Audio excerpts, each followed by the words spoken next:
Hi, everyone. Come on in. Welcome. We will start in just a few moments.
Okay, it looks like we're slowly trickling in, so I'm gonna get going. Hello, everyone. Welcome to the Adult Library Marketing Association Book Buzz for February. I can't believe that it's February, but here we are. And I see a lot of people joining from all over the place, so I hope you're safe and warm wherever you are. So we have an Edelweiss catalog. You can scan here, or I'm sure someone will put it back in the chat soon if you just want to click it. But you can also take your phone out, scan it, and we'll try to put that in the chat as we go. And then, yeah, pretty much if you can't make it or if you had a colleague who wants to see this, it'll be up on the YouTube channel later. So we'll send that around. And other than that, I think we're ready to go. Thank you, Golda, for the catalog. I am going first. So the next slide is me again. Yes. Hello. Lainey Mates, HarperCollins. And I'm so excited on the next slide to tell you about some upcoming events. Oh, this is just anything you need from us, librarylovefest.com. All of our things are broken down, all of our social medias, and our lovely blue sky logo at the bottom. We're now on there. We'll see you at Galley Chat later today. The next slide are events. So the 11th of February coming up next week, we're going to have Alison Bechdel, Jess Walter, Christopher Moore. I mean, all these lovely authors. I'm not going to take the time to read them all, but we have a great lineup, and I'm going to talk about Spent in just a minute. But I hope you join us. It's going to be really lively, and the books are available so you can read and come and join in the combo. It's crazy great. So that's February, and then you can see March, some more great authors. And on the next slide, we actually have April as well. It just went off at one slide. But we're super excited. Please come and join us in that link. Maybe Grace, can you put that link in the chat for me? That'd be great. Can do. If not, I can circle back to it. All right, next we are going to talk about Mary Alice Monroe. This is New York Times bestselling author. She has 28 books. We're so excited. She's come to Harper's, our first book with her. It's actually the first of two epic books. It's set against this landscape of 20th century low country. It's really dramatic and sweeping, multi-generational family story of love and lessons learned and sacrifices. It goes from 1908 to 1988 with 88-year-old Eliza. She's our heroine throughout the story, and the society that's changing around her as she battles personal pains and the ravages of family turmoil over the years, and like this society who she's not growing. It's not growing fast enough with her of this bygone era. She's got a huge, dramatic, epic story, and we're gonna see it play out over these two books. It's got some conservation in there, and there's a lot to discuss. She was on our Writers to Watch series, so if you want to see the playback, you can go look on our website as well. And then next is exciting. We have a cover for you. It was revealed yesterday. Calabasas by R.F. Kuang. She wrote Babel and Yellowface. Those were huge successes, and we're so excited to have her back, kind of in that vibe that she usually is in with like dark academia. It's two graduate students. They journey to hell to save their professor's soul, as one does. It blends the dark academia with fantasy elements. They go with just like they're rivals, but they really need his recommendation, and so they go to save him, and they only have the tales of Orpheus and Dante to guide them. And this burning desire to make their academic trauma like mean anything. And so it really plays with the notion of like what hell is for each person.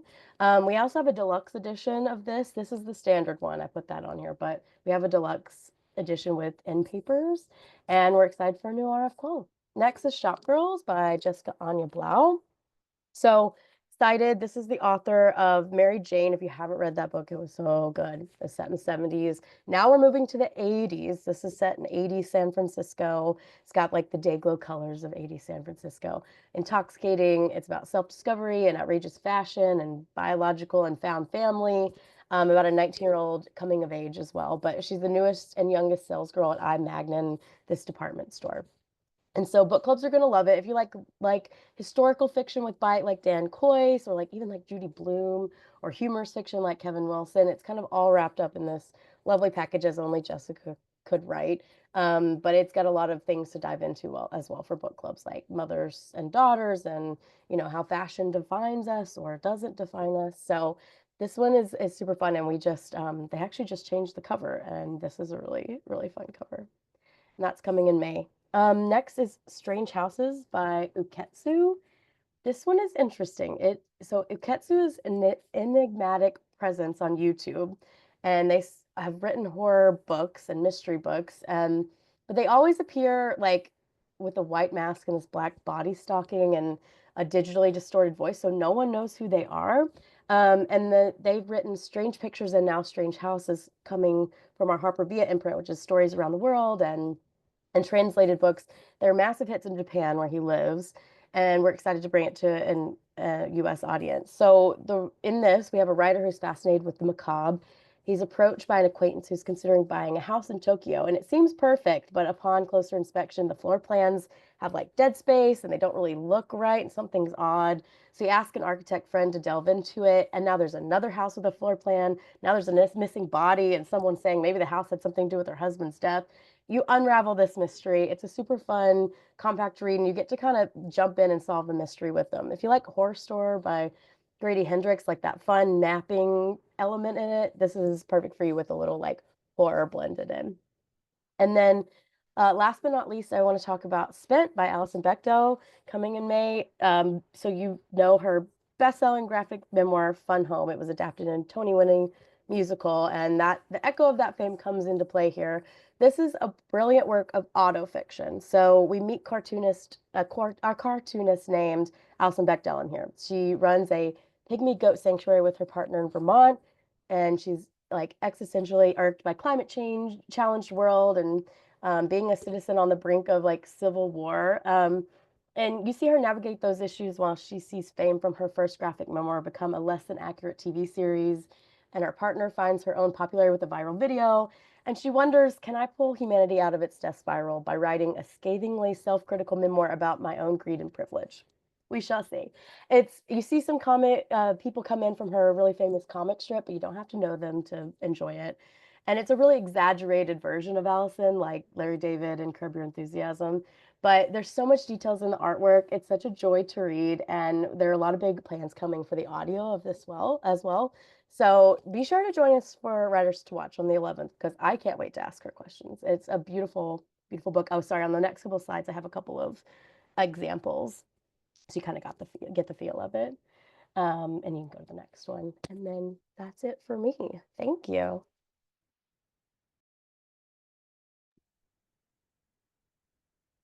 All right. Hi, I am Lynette. I am the Ed and Library Marketer for Chronicle Books. I am excited to present our fall titles for the first time here. Without further ado, next slide. Speaking of comics, Alex Crocus is a New York-based cartoonist and animator. His work has been published by Vice, BuzzFeed, The New York Times, Comedy Central. His webcomic, Loud and Smart, follows the misadventures of Alex the raccoon and his millennial friends as they navigate adulting in the big city. Now, the raccoon stars in his first long-form graphic novel. Next slide. In this sort of memoir, Alex has just lost his beloved father until Dad comes back as a ghost, and Alex couldn't be more thrilled. What follows is his navigating the next year of his life with the help of Ghost Dad. Their father-son strolls along winter beaches, misadventures while camping in the desert, and lots of diner meals. Next slide. The graphic novel panels have the look of Sunday comic strips and also feature anthropomorphic versions of the author's immediate and extended kin, all of whom are a little bit eccentric and are all in on the family shenanigans as Alex navigates this season of immense loss. This is an unconventional ghost story, a tale of healing through lots of humor, and just a really unique take on the exploration of grief. Next slide. Outer space is closer than Antarctica. I've got another quirky memoir for you. This one is for the explorers and dreamers. Michelle Ott had a high-profile gallery job in New York, but in 2004, she was feeling a little burnt out, so she quit her job to work as a janitor at a remote research station in Antarctica. There, she fell head over heels in love with the raw, inhospitable, incomparable beauty of the continent. Next slide. We'll get to follow her on trips to nowhere on ice, witness the bright green aurora australis at a real toasty -30 degrees Fahrenheit. And we'll toast to her life as she drops a piece of glacier ice into a glass of booze. Next slide. The book has hand-drawn maps and diagrams, accessible scientific explanations, and the realizations and profound wisdom that can only come from turning your life upside down. Next slide. Okay, speaking of cold, so I know this isn't the first or last book you're going to see on cold plunging, but what if I were to tell you that this was a gentle female-centric approach? And this may be my favorite book cover of the season. Next slide. For most of her life, Libby Delana hated the cold, and then during her 60s in a time of personal crisis, she took an impromptu dip in icy water, and suddenly she just found herself really liberated from the limiting story she told about herself. Next slide. Cold Joy is an inspirational all-levels guide on how to create your own cold immersion practice for healing, joy, and self-discovery. You'll find personal storytelling, simple practices, essential safety tips, and even some science and history behind the practice. There is everything you need here to experience the power of cold water, even if it's in your own bathtub. Next slide. Okay, I'm gonna go fast and furious through some other upcoming titles. Curious Coffins and Riveting Rituals. Okay, did you know that in Ghana, this is really cool to me, there are carpenters skilled in creating bespoke caskets. So these so-called fantasy coffins are shaped like everything from totemic animals to luxury cars, and they're just an amazingly whimsical way to honor the deceased. So Curious Coffins is an entertaining but also highly compassionate look at beliefs like these about death and dying around the world. And on the other end of the spectrum, we've got Star Wars, I Find Your Lack of Candy Disturbing. Yes, I believe that is the title. It's basically a Halloween greeting card in a book with art, puns, and jokes featuring beloved Star Wars characters. And it does include art by Chronicle fan favorite artist Jeffrey Brown of the Vader and Me books. Next slide. Okay, in photography, Frank S. Matsuda was a Japanese-American photographer who lived in northern Washington in the early 20th century. He broke all kinds of cultural and photographic taboos, including in his candid and relaxed portraits of local Native American tribes featured in this book. He included interracial couples, and sometimes he even included himself. The book coincides with the documentary release of his work and legacy called Our Mr. Matsuda. And just in time for the Grateful Dead's 60th anniversary, Jim Marshall took over 10,000 photos of the band throughout their career. He was welcomed into their family, and these are incredible, never-before-seen photos taken of them in the midst of San Francisco's countercultural scene of the 60s and 70s. Grit to Grind is a profound visual exploration of skateboarding culture in Montana. The book's intro comes courtesy of Jeff Ament, the bass guitarist and founder of Pearl Jam, who, along with the nonprofit, the Montana Skate Park Association, helped fund 27 high-end skate parks in remote, underserved, and/or Native American communities, giving kids of all ages and backgrounds a safe space just to connect and be themselves. Next slide. We've got cookbooks, Instant Ramen Kitchen. Google Peter J. Kim and you'll find his food culture credentials to be a mile long. Okay, so why ramen? It's inexpensive, it's the ultimate comfort food, it's fast and easy, but he argues there's also room for creativity and experimentation, which he makes space for in this genius cookbook. Okay, Dinks and Drinks. The youngsters at Chronicle are really obsessed with this one. It's got a whimsical design and fun photos. Each of the 40 cocktails have fabulous pickleball-inspired names, but most importantly, the recipes are actually doable with minimal ingredients and basic techniques, perfect for mixologists of all levels. And to our team Bread, I bring this iconic definitive cookbook to your attention, not just because this year marks the 15th anniversary of its printing, but also because it was just included in the New York Times list of the 25 most influential cookbooks of the last century. Okay, and finally, Nifty Grifty features 20 adorable miniature crafts like strawberry trinket dishes and cowboy boot matchboxes. Many are basic and beginner friendly. For the ones that require a bit more skill, there's extra guidance for entry-level crafting techniques. And Color Curious, this is a playful book. It invites us to find inspiration in everything from art history and travel to everyday household objects, and then to take it a step further with hands-on home decorating and art projects. Next slide. And that is it from me. My contact info is on the slide. I'm going to turn it over, I believe, to Golda. Hello, everybody. Thank you, Lynette. And hi again. I'm Golda Rademacher from Norton. Next slide. So first, I wanted to say thank you to everyone who voted for Victorian Psycho for library reads. This is Virginia Faito's second book and her second one to make it on the library reads list. Next slide. And then speaking of library reads, here are a few suggestions for the April list. Votes are due by March 1st. And just a reminder that digital ARCs are available for many devices on Edelweiss. Next slide. Is a River Alive is by the best-selling author Rob McFarlane. Through his lyrical nature writing, he takes readers on 3 unforgettable journeys with extraordinary people and places. He explores the idea that rivers are living beings who should be recognized as such in imagination and law.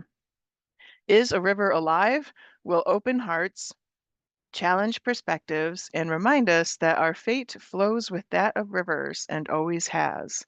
Next slide.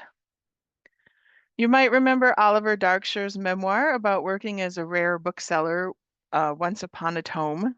Now we have his fiction debut with the whimsical fantasy Isabella Nag and the Pot of Basil. In a tiny farm on the edge of the miserable village of East Grasby, Isabella Nag is just trying to get on with her tiny, miserable existence. When Mr. Nag returns home with a spell book purloined from the local wizard, she thinks, what harm could a little magic do? As Isabella embarks on a journey of self-discovery with a grouchy, cat-like companion, Darkshire's imagination runs wild, plunging readers into a delightfully deranged world full of enchantment and folklore, as well as goblins, capitalism, and sorcery. I think this will definitely appeal to fans of Terry Pratchett. Next slide. The Book of Records is a new novel by Madeline Tien. The book has a little bit of a Lincoln in the Bardo feel. Lena and her father arrive at an enclave called the Sea, a staging post between migrations. In this mysterious and shape-shifting place, a building made of time, past and futures collide. Lena befriends her neighbors, scholars and philosophers who are passing through. In this shifting space, Lena has to reckon with difficult questions of guilt, responsibility, and the possibility of redemption when her ailing father begins to reveal his role in their family's tragic past. The novel voyages between centuries, generations, and ideas, and is a testament to the migratory nature of humanity and our ceaseless search for home. Next slide. Night in the City is a new standalone mystery by Michael McGarrity. He has finished his Kevin Kearney mystery series, but thankfully he's not done writing. The new book is a noir that evokes a vibrant 1950s New York City. When Korean War veteran Sam Monroe is accused of the murder of his former lover, he is forced to abandon his job as an assistant district attorney and fight to clear his name. Next slide. Live Right has teamed up with Glory Edom, and The Catch is the first book in the Well-Read Black Girl and Live Right partnership. Yersa Daly Ward's debut novel is about women daring to live and create with impunity. Twin sisters grew apart after their mother disappeared into the Thames. But then one of them sees a woman on the street who she swears is their mother. But this woman has not aged and has never had children. This is a story of sisterhood, full of questions about the sacrifices one must make for self-actualization. The catch mines the fragile boundaries between intimacy and deceit, protection and manipulation. Next slide. The next book, Florenzer, is a debut novel set in Florence that reimagines the intersecting lives of three ambitious young men, a banker, a priest, and a gay painter named Leonardo da Vinci.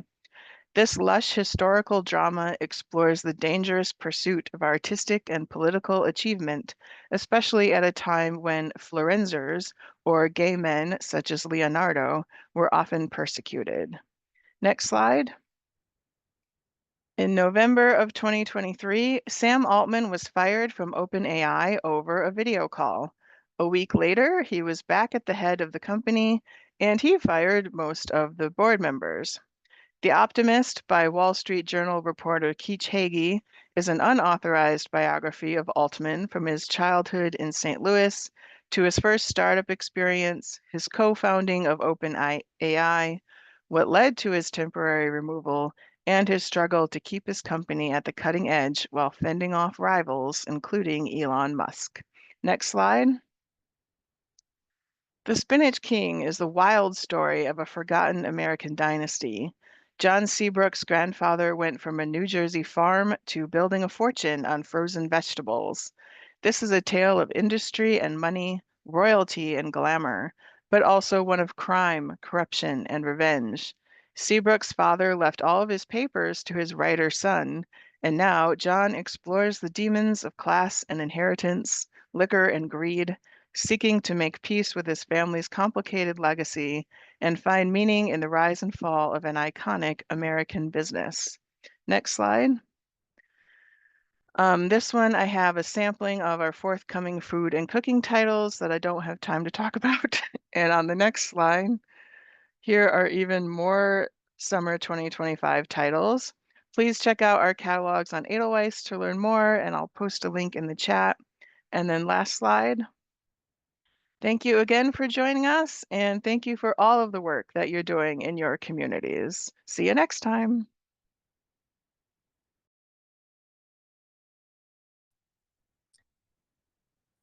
Hi, everyone. I'm Maddie Hughes, School and Library Marketing Manager for Disney Publishing, and I'm really excited to be here and share some upcoming titles from across our imprints. Next slide.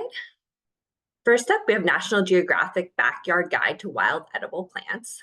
Are you curious about foraging but don't know where to start, or familiar with local wild plants but looking for ideas on how to use them? This is the perfect guide for both beginner and experienced harvesters, since in addition to providing a comprehensive guide to over 100 common edible wild plants, there are over 600 ideas and recipes to bring the wild into the kitchen. Next slide. And that's a spread. And next slide. I'm so excited to share the first book in the all-new Golden Girls Cozy Mystery series, Murder by Cheesecake. When Dorothy's obnoxious date is found dead in a hotel freezer, it not only ruins a gorgeous cheesecake, but threatens the elaborate St. Olaf-style wedding Rose is hosting. With every guest a suspect, especially Dorothy, and a marriage on the line, the four besties must ID the real killer, get the should-be happy couple down the aisle, and make sure nobody from St. Olaf gets lost in the wilds of Miami. It's up to the Golden Girls to sleuth that away for friendship and love to win the day.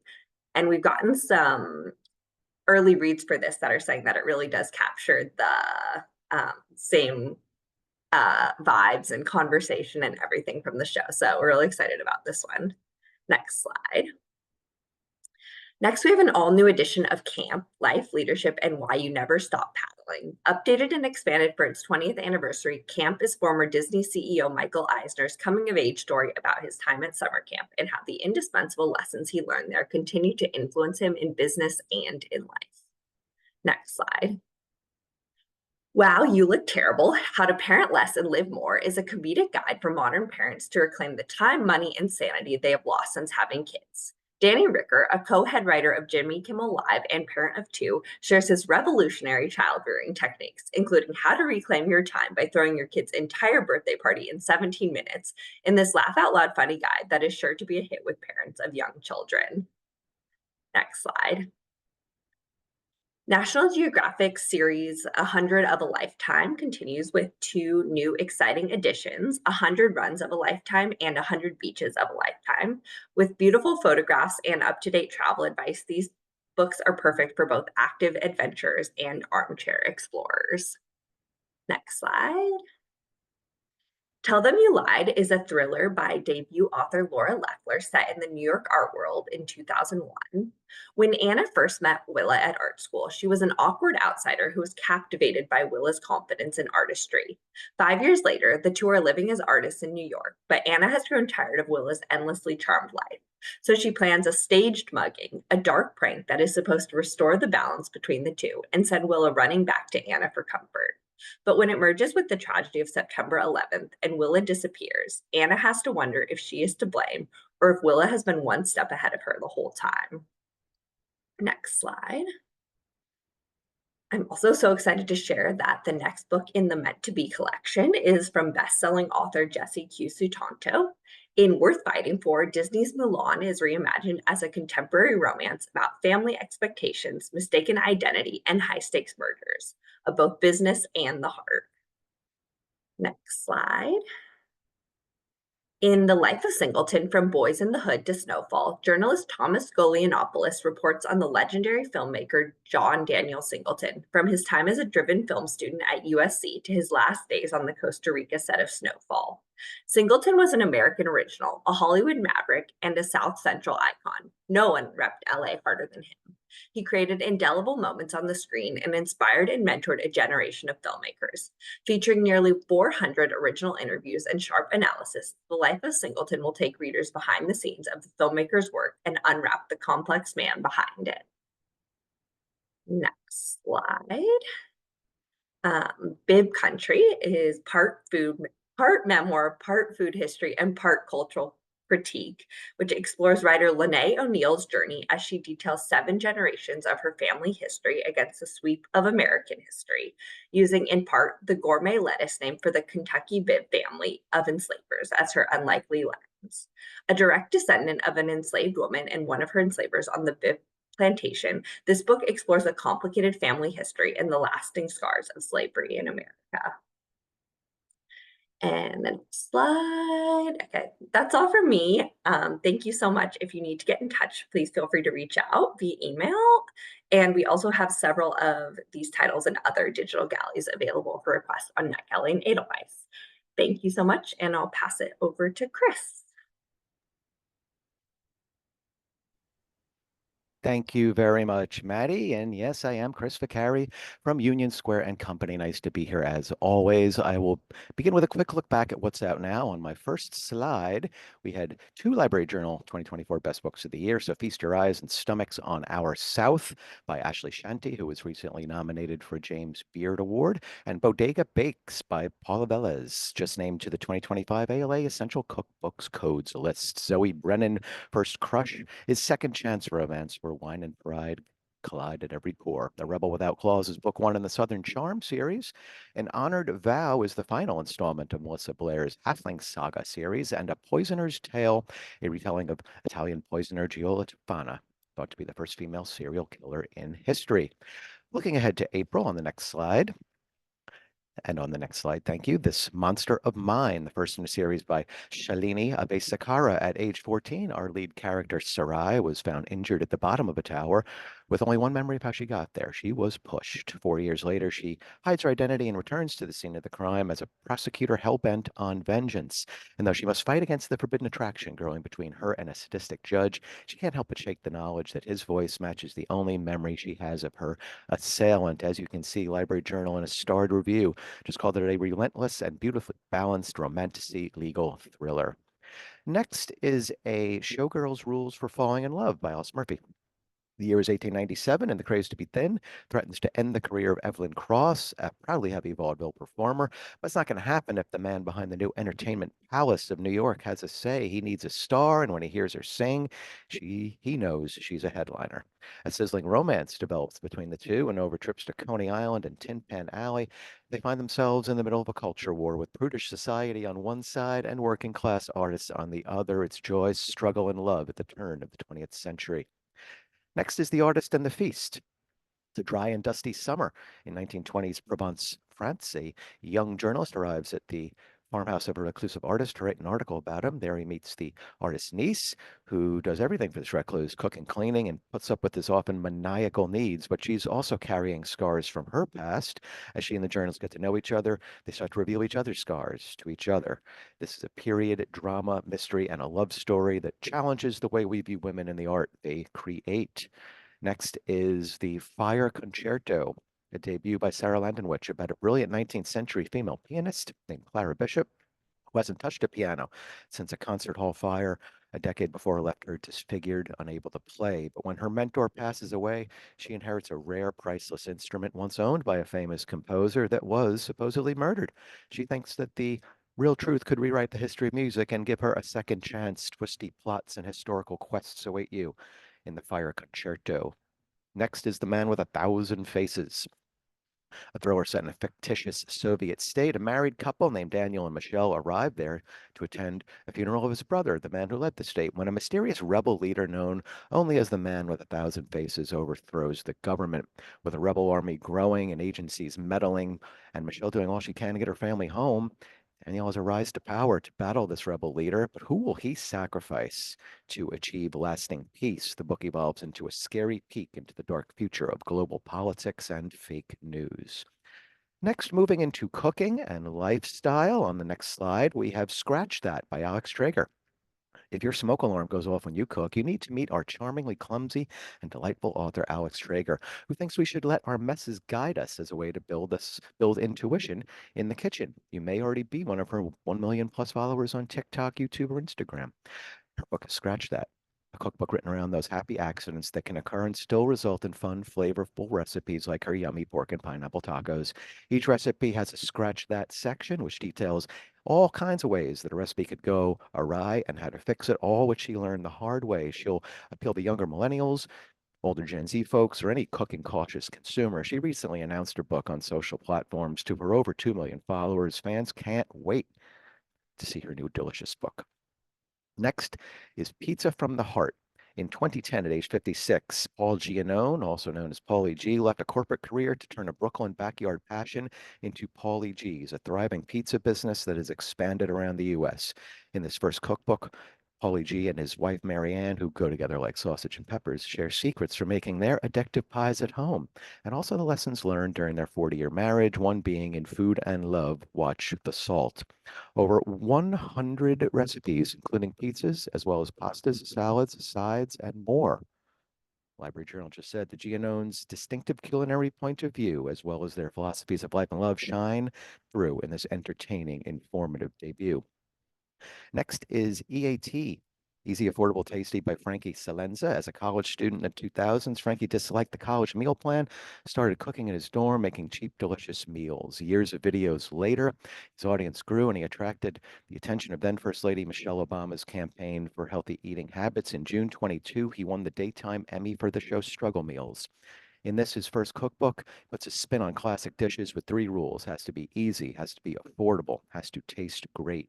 His attitude is infectious, and he specializes in teaching beginners on a budget. It's EAT, and it's out in JULY. Now, a sneak peek to fall 25. One is the next novel by Elodie Harper. You may recall her Wolf Den trilogy. Her new book is Boudica's Daughter. The impact of Boudica, the first century Celtic warrior queen, exists only in fragments, but we know her impact on Rome was significant. This follows her rise and devastating fall, as well as its aftermath through the eyes of her youngest daughter. Let's call it a fresh historical fiction twist to complex mother-daughter relationships. Lastly, a memoir, The Lafferty Girl by Rebecca Lafferty and Katie McNee. Rebecca's father is notorious.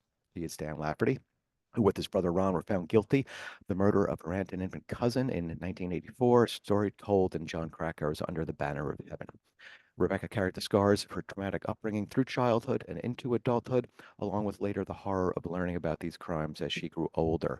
Now, in this memoir, she tells her own story, one which gives her a deep point of view on the tragedy and its aftermath. She hopes to encourage other survivors of trauma to chart their own path to healing and peace. My friends, those are the books, and that's the way it is today, February 6th, 2025. Thank you for listening. Next slide shows all those books, and here is our next presenter.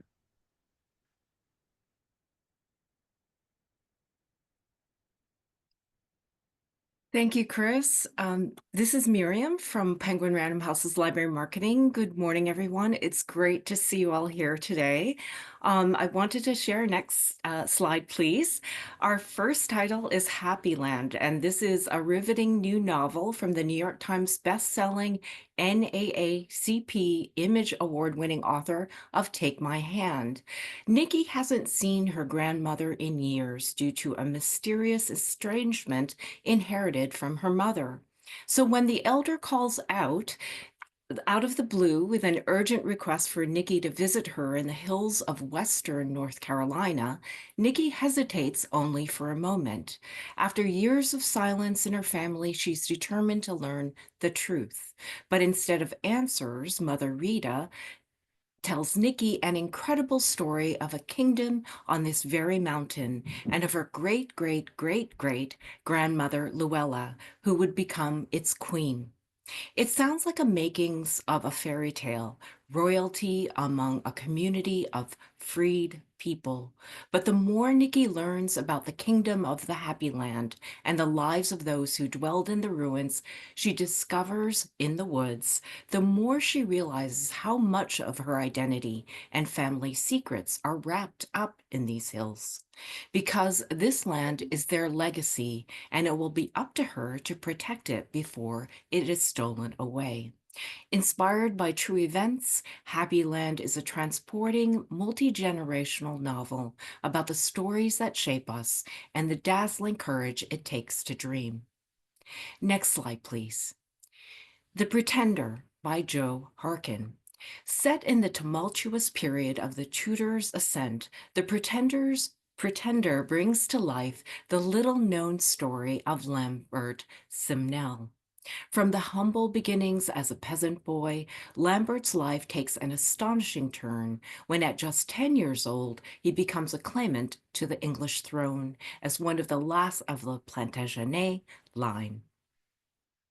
As Lambert navigates the treacherous waters of royal intrigue and court life, complex themes of identity, power, and destiny unfold, weaving a tapestry of ambition and survival in a world where the stakes couldn't be higher. The Pretender is a brilliant, page-turning historical novel on the level of Maggie O'Farrell's Hamnet and Hilary Mantel's Wolf Hall. Next slide, please. The Fate of the Day. In the long-awaited second volume of the landmark American Revolution trilogy by Pulitzer Prize-winning and #1 New York Times bestselling author of The British Are Coming, George Washington's army fights on the knife edge between victory and defeat.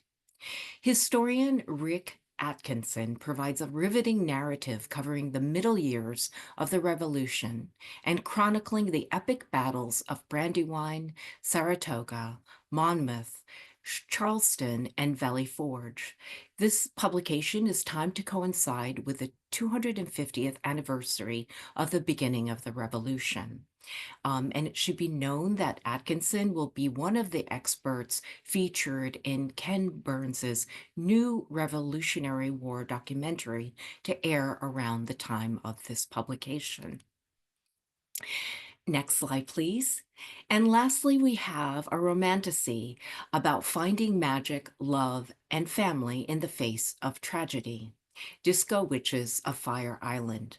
It's 1989, and Joe Agabian and his best friend Ronnie set out to spend their first summer working in the Gatobia of Fire Island Pines. Joe is desperate to let loose and finally move beyond the heartbreak of having lost his boyfriend to the HIV/AIDS epidemic. The two friends are quickly taken by a pair of quirky older house cleaners, but something seems off. The two older men seem otherworldly. In truth, Howie and Lenny are members of a secret disco witch coven tasked with protecting the island, and young men like Joe from the relentless tragedies ravaging their community. The only problem is, having lost too many of their fellow witches to the epidemic, the coven's protective powers have been seriously damaged. Unaware of all the mystical shenanigans going on, Joe starts to fall for the super-cute bisexual ferryman, a man who Howie and Lenny warn may be a harbinger of impending doom. The disco witches need to find help fast if they're to save Joe and the island from the great darkness. But how? Fans of spicy queer romance with a dash of fantasy will fall in love with this stunning novel of community, love, sex, magic, and hope in desperate times. That's it for me. Thank you so much for being here. Please stay in touch. And I'd like to turn it over, please, to Katie.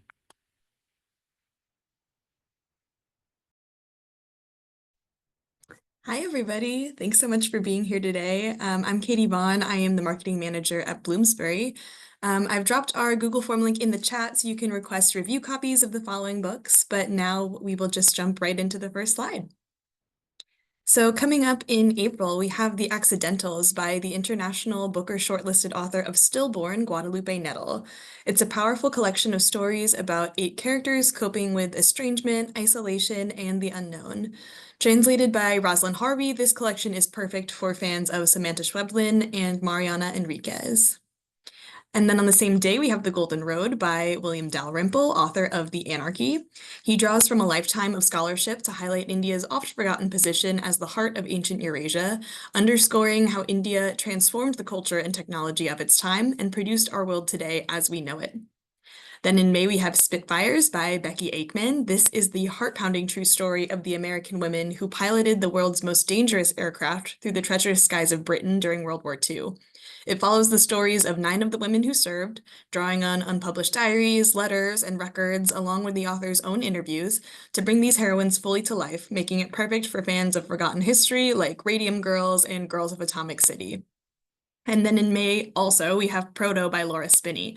This is the enthralling story of how today's largest language family, spoken by nearly half the world's population, descended from one ancient dialect, Proto-Indo-European, which will appeal to fans of human history and linguistics alike.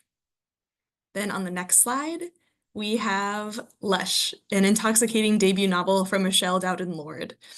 4 wine experts, each at a crucial point in their lives, arrive at a French vineyard estate for an unforgettable experience, but not the kind they expected. There's Avery, a sommelier turned influencer, Cosmo, a struggling wine prodigy, Sunny, a tacky wine brand owning millionaire, and a caustic food and wine journalist, Maëlys. As the quartet awaits the penultimate night of the trip, when they'll taste the only bottle of one of the rarest wines in the world, it becomes clear that each of them grapples with a private crisis, which all eventually come to a head. Boypart's author Eliza Clark calls it a rich, full-bodied reading experience sure to leave readers drunk on Dowden-Lord's prose, making it a fantastic summer book club pick. And then on the next slide, we have It's Not the End of the World by the acclaimed author of Yes, Daddy and the co-creator of the off-Broadway musical The Big Gay Jamboree, Jonathan Parks Ramage. This unapologetically queer book, set in the near future, blends gore, horror, suspense, and camp as we follow an ultra-wealthy gay couple who refuses to cancel their extravagant baby shower, despite relentless wildfires engulfing California, the proliferation of violent right-wing militias, rampant authoritarianism destroying American society, and a mysterious pink smoke that's creeping across the state. Surprising, horrifying, nail-biting, and undeniably entertaining, Rabbit Hole author Kate Brody calls it the most imaginative and visceral cli-fi I've read to date. And then on the next slide, we have A Case of Mice and Murder by Sally Smith, the delightful first installment of a new mystery series. When barrister Gabriel Ward steps out of his rooms at exactly 2 minutes to 7 on a sunny May morning in 1901, his mind is so full of his latest case that he scarcely registers the body of the Lord Chief Justice of England on his doorstep. This discovery thrusts Gabriel into an investigation like no other. In the shaded courtyards and ancient buildings of the Inner Temple, the hidden heart of London's legal world, murder has spent centuries confined firmly to the casebooks, until now, and Gabriel's on the case. And then on the following slide, we have The Tiny Things Are Heavier by debut author Esther Efesinachi-Okonkwo. We follow Sumi, a Nigerian woman who comes to the United States for graduate school 2 weeks after her brother Metsier attempts suicide. Plagued by the guilt of leaving Metsier behind, Sumi struggles to fit into her new life as a student and an immigrant. The novel explores her relationships throughout her studies and upon a fateful visit back to Lagos, grappling with love, grief, family, and belonging. Kaba Akbar, author of Martyr, calls it profound and a sincere blast to read, and it's a perfect title for anyone who loves a mid-20s coming-of-age narrative. And then on the next slide, we have Cry for Me, Argentina, My Life as a Failed Child Star by comedian Tamara Yajia. This memoir tells the story of Tamara and her family's growing up between Argentina and the US, and does so in laugh-out-loud and moving fashion. Tam recounts child stardom, immigrant identity, and comedic ambition with heart and side-splitting irreverence, making this a perfect nonfiction book club pick and a great read for all fans of Jeanette McCurdy and Samantha Irby. And then on the next slide, we have Cheesecake by New York Times bestselling author Mark Kurlansky. This is a charming novel about a Greek cheesemaking family who immigrates to New York to open a restaurant on the up-and-coming Upper West Side in the 80s. To save their enterprise from predatory real estate moves, they decide to serve the oldest known Roman cheesecake recipe, which soon becomes a hit. Rich and deeply human, this is a perfect read for foodies, for New York lovers, and for Mark's dedicated fans alike. And then on the next slide, we have all of these fantastic titles on deck as well. State Champ is a wildly inventive and timely novel about a woman risking her life and finding her own way to protest the end of abortion rights. Sick and Dirty is a history celebrating the persistence of queerness on screen, behind the camera, and between the lines during the dark days of the Hollywood production code. Long Distance is a short story collection from author of The Anthropologist, Aisha Savage, about the distances we keep and those we try to close. The Club is a never-before-told history of a residence for American women artists in Paris from 1893 to 1914, written by art historian and the host of the Art Curious podcast, Jen Dassel. And then Mendel Station is a tender debut that follows a woman who, after her best friend's death, loses her faith and quits her job to join the Postal Service, finding healing in the quotidian labors of love, perfect for fans of books like Joan is Okay and Welcome to the Hyunam Bookshop. And on the very last slide, that is it for us. Thank you so much for listening, and please do feel free to reach out to me via email to ask any questions, and do check out the Google form link in the chat. You can request review copies, and we'll send those as they're available. Thanks so much.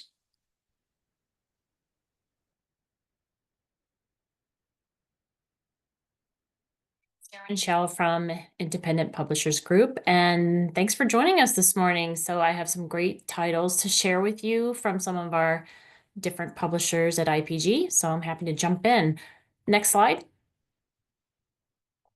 Our first title is called Pretty City Amsterdam, Discovering Amsterdam's Beautiful Places. This is put together by Siobhan Ferguson. It's published by the History Press, and it's really from this great series called The Pretty Cities. Beyond the crowds and stereotypes, Amsterdam is a city full of hidden gems.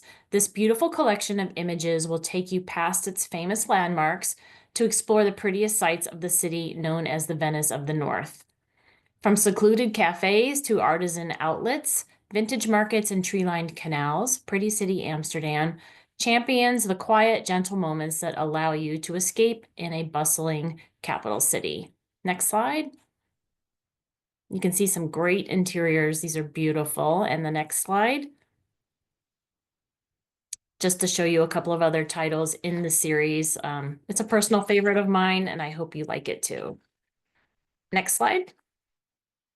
The next title is called Baby Leads the Way, an evidence-based guide to introducing solid foods. It's the ultimate step-by-step guide to confidently starting solids from 6 to 12 months, published by the American Academy of Pediatrics. It's written by the diverse team of experienced medical professionals and starting solids experts at 101 Before One. This practical, research-backed, comprehensive resource guides parents on how to safely introduce solid food to their baby. What you'll learn inside this book, for example, teach your baby to self-feed from the start, foster intuitive eating skills, Embrace diet diversity to build adventurous eating habits and learn how to create balanced meals. Introduced allergens early and often to reduce the likelihood of food allergies. The goal is simple: help parents introduce a wide variety of nutritious foods through family meals before a baby turns 1, setting the foundation for lifelong healthy eating habits. Next slide. Sally Smith. I think our previous speaker had a book by this person too, so that's great. The Woman Who Went Around the World. The Women Who Went Around the World, sorry. Extraordinary Series of True Pioneers in Global Circumnavigation. It's by Sally Smith. It's published by the History Press.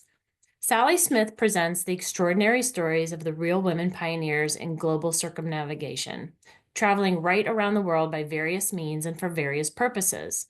This captivating selection of stories includes the incredible tale of Jeanne Barré, a French woman who in 1740, dressed as a man, traveled by boat to become the first woman ever to voyage right round the world. A journey on a convict supply ship to Port Jackson that picked up Mutiny on the Bounty survivors on the way back. The dramatic 1889 race around the world by Nellie Bly and Elizabeth Bisland. Annette Meekin's dark experiences crossing Russia by train in 1900. Harriet Fisher's drive around the globe in 1909, and the fascinating story of Russia's Valentina Tereshkova, born into a peasant family working in a local textile factory, who ended up becoming the first ever woman to circle the world in space. Each of these women achieved a serious record in circumnavigation and deserves to be given her rightful place in history. Next slide.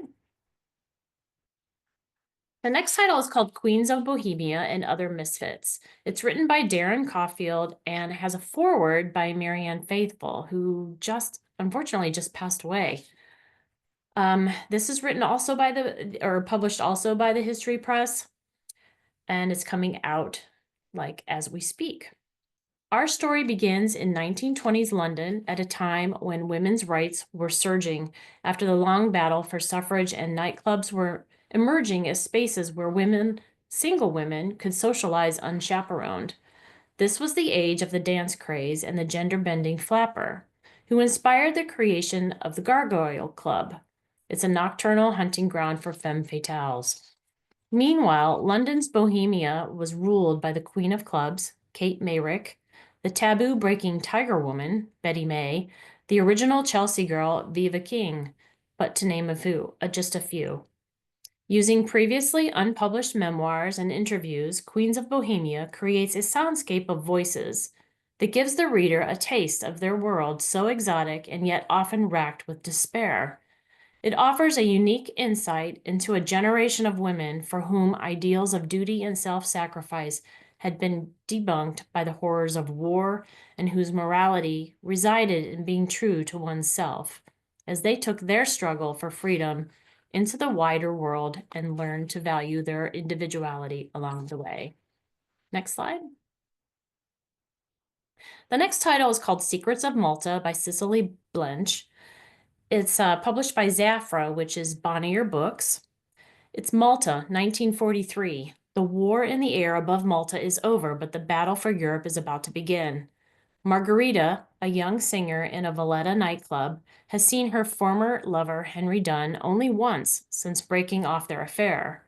His wife, Vera, an enigmatic archaeologist, arrives at the club to tell her that Henry has disappeared, presumed dead. While investigating, Margarita stumbles upon the hunt for a notorious and dangerous spy, Nero. As an unlikely bond develops between the two women, the strange secrets emerge. An urgent quest to unmask Nero starts before he can enact a deadly plan that may threaten the course of the war. Next slide. And our last title is called It Seemed Like a Bad Idea at the Time by Bruce Valanche. It's published by Chicago Review Press, coming out in March.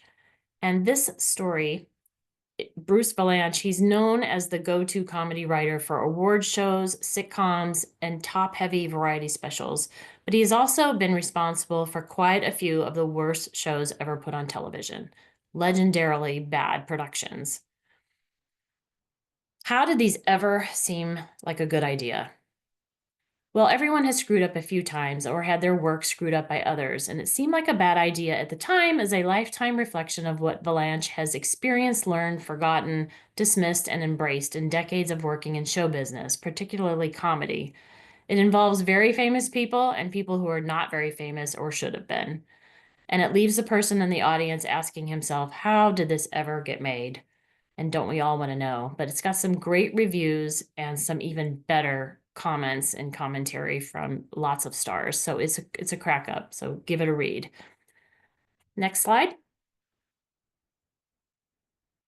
And just letting you know, we've got all kinds of great stuff available for you on NetGalley and Edelweiss. And if you need anything at all, just give me a holler. Next slide. Thanks so much for joining us. I appreciate it. And I believe Pam's up next. Thanks so much, Sharon. Hi, everyone. I'm Pamela Oste, and I'm a senior marketing manager at HTP Books. Over on the next slide, let's get started. So first up, we have Their Monstrous Hearts by Yeat Turhan. Yeat's an exciting new voice in horror, and Their Monstrous Hearts centers on a struggling writer who inherits his estranged grandmother's villa and her famed butterfly collection, only to realize the crumbling estate is hiding darker secrets than he could ever have imagined. This dreamlike Gothic novel is perfect for fans of Mexican Gothic and Hereditary. Yeat's a marketing executive at Valentino, and his background in fashion clearly comes across in his lush, tactile writing style. Next slide. The Guilt Pill by Soumya Dave. This is set in a world where an experimental pill exists. The guilt pill erases all guilt. Enter the main character who seemingly has it all, a career, husband, baby, but in reality, she's drowning. The worst part is it's all her fault. If she could just be a better boss, a better mother, wife, daughter, friend, maybe she wouldn't feel so guilty all the time. So she takes the guilt pill and falls deeper and deeper down the pill's guilt-free rabbit hole. This is a feminist exploration of motherhood, race, and how the world treats women who dare to go after everything they want. The comps to this book are The Other Black Girl and The Push. And we have praise from Jean Kwok and Laura Dave, so treat yourself to your next favorite read. Next slide. Midnight in Soap Lake by Matthew Sullivan is a novel set in the real-life town of Soap Lake, Washington. But in Matthew's hands, Soap Lake is the location of creepy events, eccentric characters, and mysterious properties. So think Twin Peaks or Stephen King's Castle Rock. Matthew Sullivan's debut, Midnight at the Bright Ideas Bookstore, was an Indie Next Pick and winner of the Colorado Book Award. Midnight in Soap Lake contains some subtle Bright Ideas Easter eggs and is such an immersive read. Next slide. Next up, we have author Kylie Lee Baker. She's the author of 2 YA duologies, The Keeper of Night and The Scarlet Alchemist, both which released to high acclaim. This is her debut adult title. It's Bad Eater and Other Names for Cora Zheng, which takes her into the horror genre. This is perfect for fans of The Only Good Indians and Parasite. Bad Eater follows a biracial woman haunted by both her own inner trauma and hungry ghosts as she's entangled in a series of murders in New York City's Chinatown. The novel builds to an unforgettable finale. Kylie is such an exciting new voice in horror. Next slide. Sarah Penner needs no introduction. Her debut, The Lost Apothecary, was one of our biggest books of the last 5 years, and she's knocked it out of the park yet again with The Amalfi Curse. This is a bold, witchy historical novel set on the high seas and on the glittery shores of Positano in Italy. In present day, a nautical archaeologist travels to Positano to investigate mysterious shipwrecks along the Amalfi coast. Soon, strange maelstroms occur in the sea, and she learns about a centuries-old curse. And then we're also transported back to 1821, where a woman practices the legendary art of Stregeria, a magical ability to harness the power of the ocean. Her story has a ripple effect to this day. Sarah is, quite frankly, one of the most exciting writers today. If you haven't dipped into her, if you haven't read her yet, I do urge you to read this book. It's fantastic. Next, this Hazel Says No by Jessica Berger Gross is a debut novel, and it was HarperCollins' lead read title for summer 25. So the book that all the Salesforce champion as the best book across divisions and imprints. Comps for this would be Sandwich by Catherine Newman and The Family Fang by Kevin Wilson, or Pineapple Street by Jenny Jackson. This is about a family who moves to Maine and their lives are changed forever when the daughter, Hazel Bloom, is propositioned by the principal of her new high school. Eventually, the news goes viral, the principal is fired, and Hazel herself goes viral. She gets a book deal amidst the fallout. And in the meantime, her own father, a university professor, is a victim of cancel culture when he inadvertently features Bill Cosby in one of his lectures. How this family keeps sinking into a deeper hole, but also how they get out of it, is a totally engrossing story. There are a lot of heavy topics covered here, but reading it is such a joy. You actually laugh out loud. There's a lot of absurdist comedy here. It's like American Beauty mixed with Arrested Development. Next slide. Tanya Talaga is an Anishinaabe writer who, in The Knowing, tells the story of residential schools and asylums that Indigenous children were sent to by the government. She tells that story through the life of her great-great-grandmother, Annie Carpenter, who had disappeared into what was then called an Indian hospital. There's a bone-chilling story in The Knowing where Tanya finally finds her great-great-grandmother's gravesite. And when she does, she realizes she's been driving by her grave for decades without knowing it. It's an IKEA parking lot. This is about reconciling with a history that tried to erase Indigenous culture through brutal means. And though the story is primarily set in Canada, the book covers the US residential schools as well. In fact, Tanya is writing an introduction to the book that highlights what happened in the US. Next slide. Geneva Rose is the author of Home is Where the Bodies Are and The Perfect Marriage. And we're now publishing The Girl I Was, which was previously self-published. This is the first book Geneva ever wrote. It features 6 brand new chapters from a fresh point of view. The Girl I Was is a speculative novel for fans of This Time Tomorrow and Una Out of Order. It's about a woman who wakes up in the year 2002 believing she's been given a second chance to do her life over until she comes face to face with her unruly 18-year-old self. And next slide. Finally, Kelly Rimmer is the author of the New York Times bestselling novels, The Things We Cannot Say and The Warsaw Orphan. But The Midnight Estate is a pivot away from World War II, and it has a Gothic book within a book theme. The best comps to this would be Kate Morton's Homecoming or The Secret Book of Flora Lee by Patty Callahan Henry. The Midnight Estate is about a woman renovating her home who comes across a novel in the library. It's a novel written by someone she knows, and how this novel connects back to a missing couple 50 years ago is bone-chilling. Whether in her World War II fiction or her more contemporary set novels, Kelly manages to tap into themes that are universally relevant no matter the era. So topics like addiction, abortion, depression, and messy family dynamics. And that's it for me. On the last slide is my contact information. Feel free to reach out with any questions, and you can follow us on X or Blue Sky or visit our website. Thank you very much.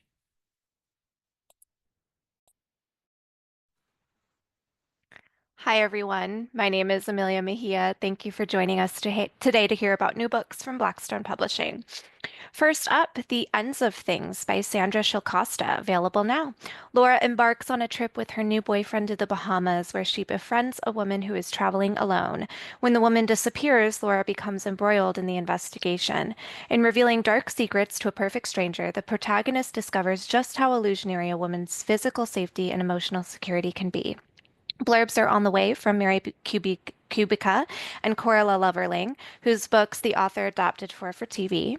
Liz Tuccillo, New York Times bestselling co-author of He's Just Not That Into You and writer on Sex and the City, says, captivates you immediately with its dark mystery, nail-biting suspense, and dreamy seaside resort setting. Next, we have At Dark, I Become Lonesome by Eric LaRocca, available now. Ashley has devised a ritual for those who desire to die is at war with their yearning to live a better life. One night he meets Jinx, and the two men become trapped in a tightening spiral of revelations. Eric is a Bram Stoker Award nominee and a Splatterpunk Award-winning author of several horror, dark fiction titles, including Things Have Gotten Worse Since We Last Spoke and Other Misfortunes. This is a novella and the first book under the Norman Reedus imprint with Blackstone called Big Bald Head.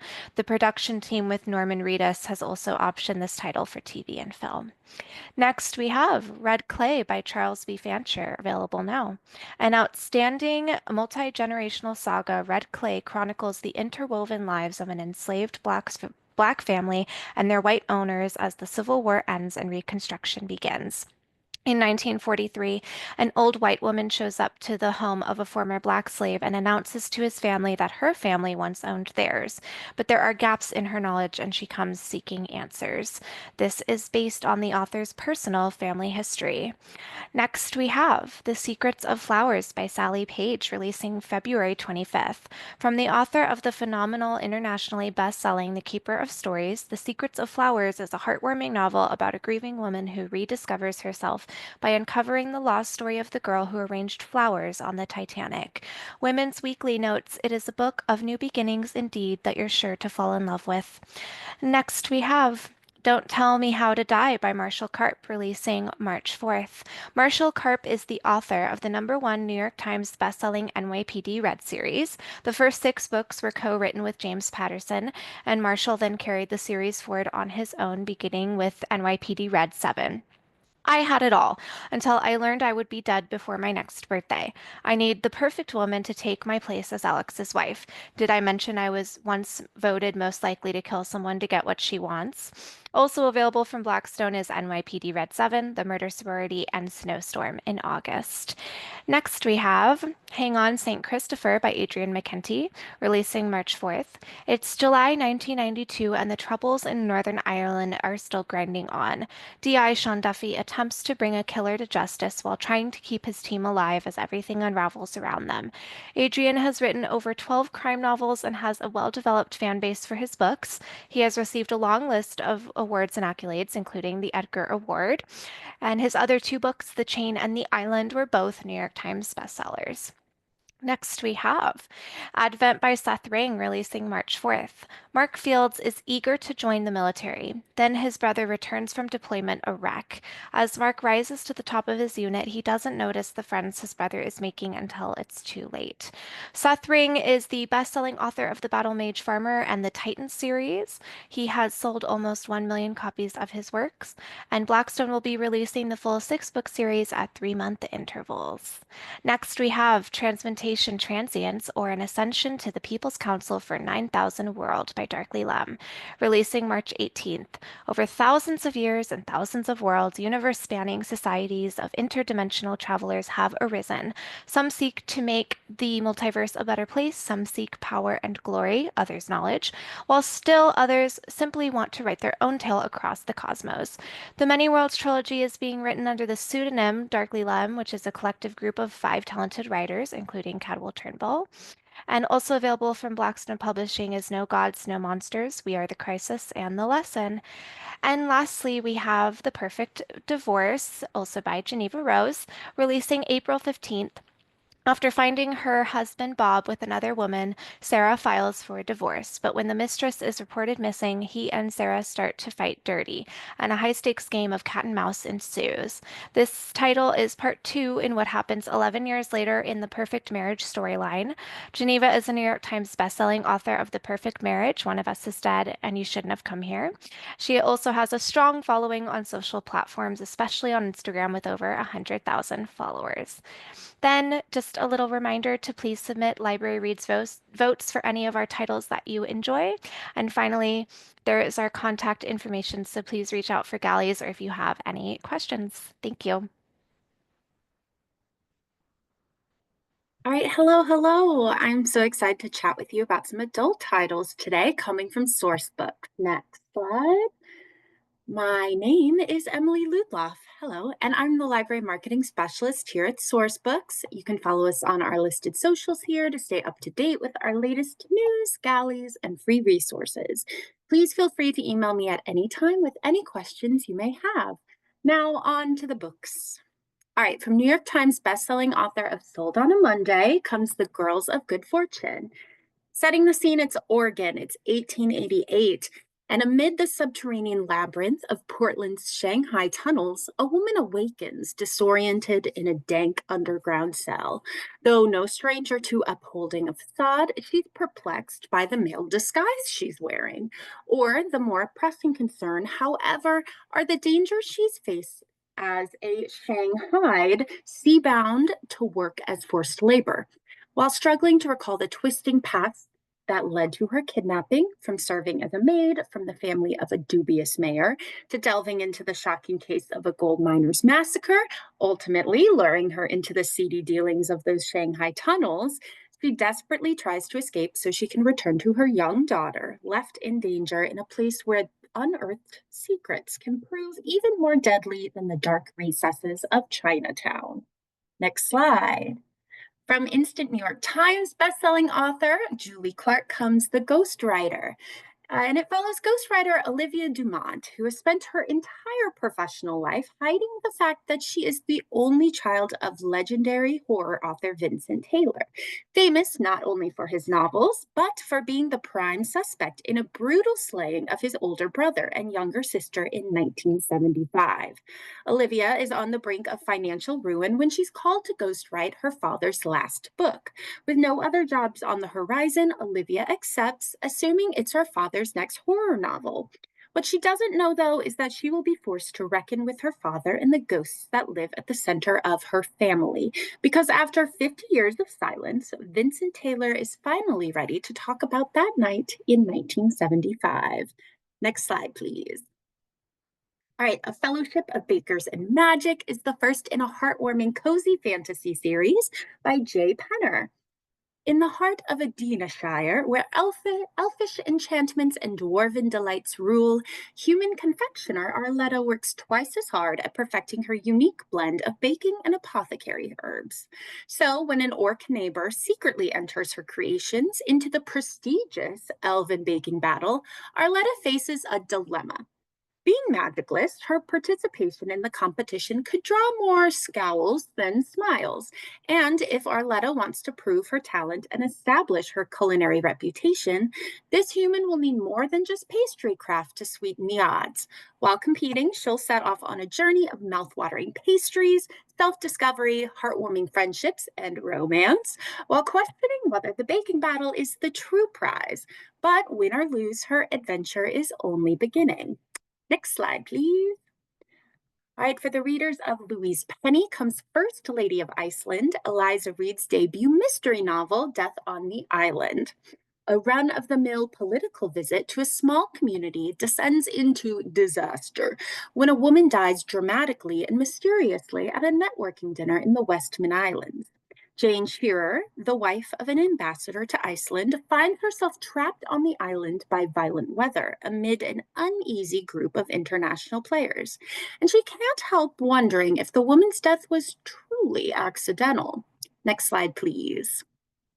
Okay, How to Survive a Horror Story is a bright, biting thrill ride that begs us to contemplate how the best horror stories come to be.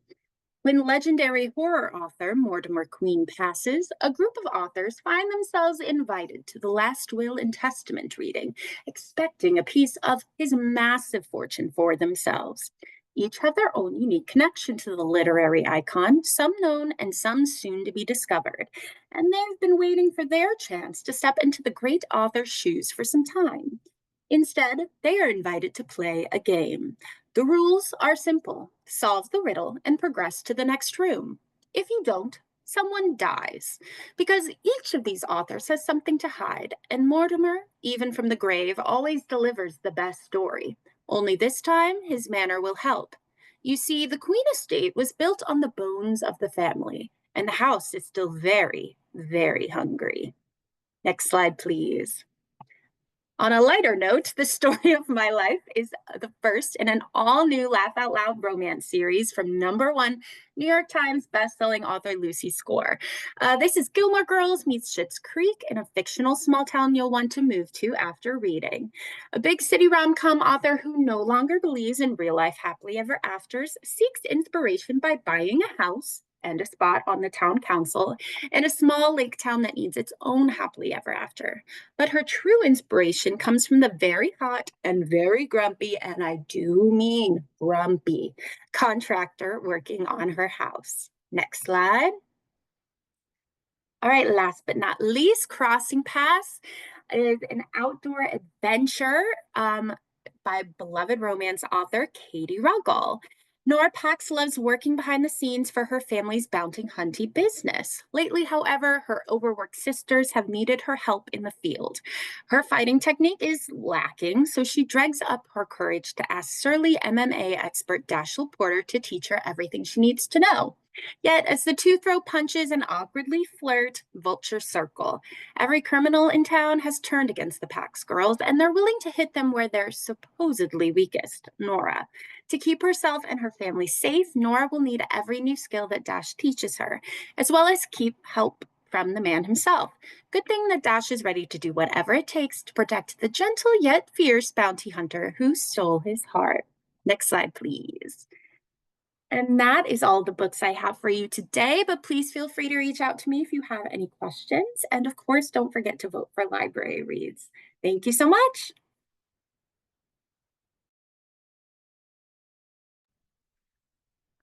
Hi everyone, I'm Margot McCoy with Macmillan. Here are all the ways that you can get in touch with us online. Please feel free to reach out if you have any questions about any of the books I'm talking about today. Next slide.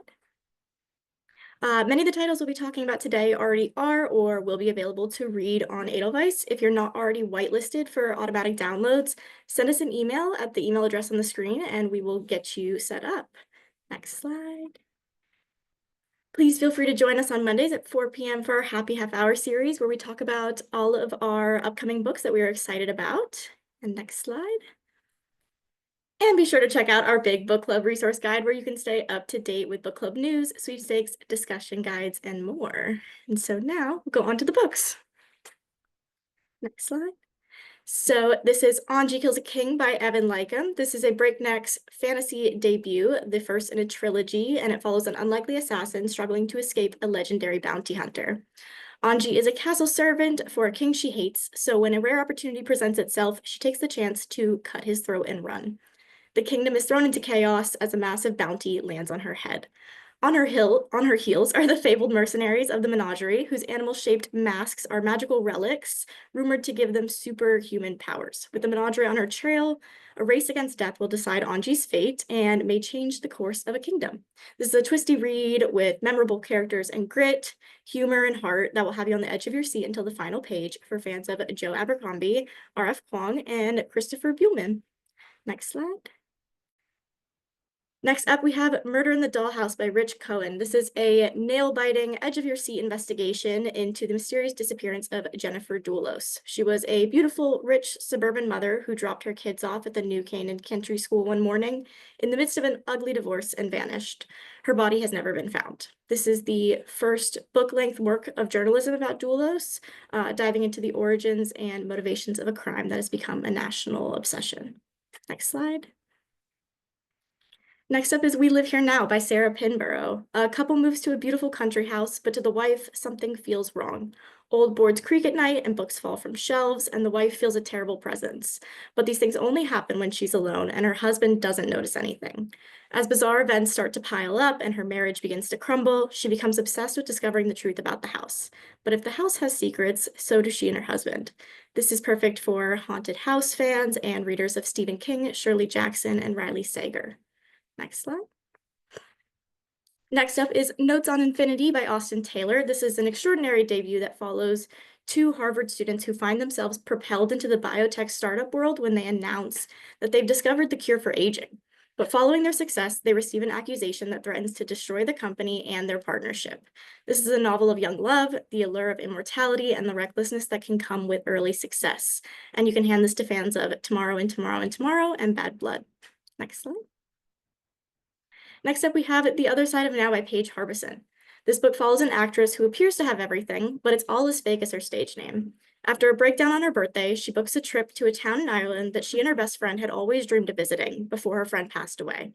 When she arrives, the townspeople treat her like a friend, and when she looks in the mirror, her hair is no longer bleached, her skin has natural fine lines, and her nose looks like, well, her real nose, her old nose.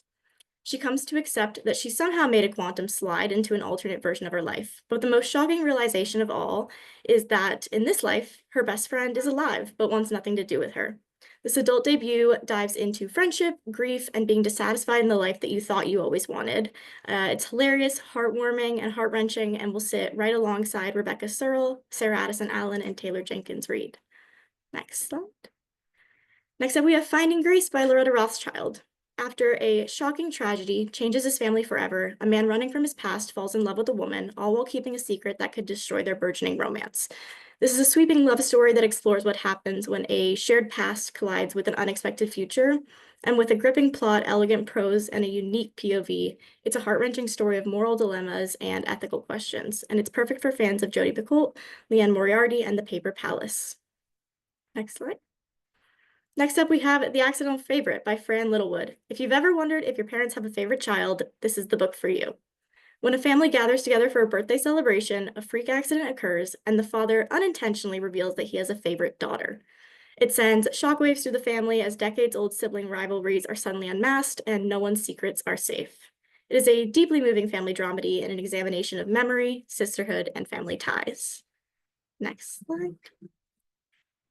Next up is Party of Liars by Kelsey Cox. It is a young girl's 16th birthday, and the party is an exclusive black tie bash at her dad's mansion in Texas Hill Country.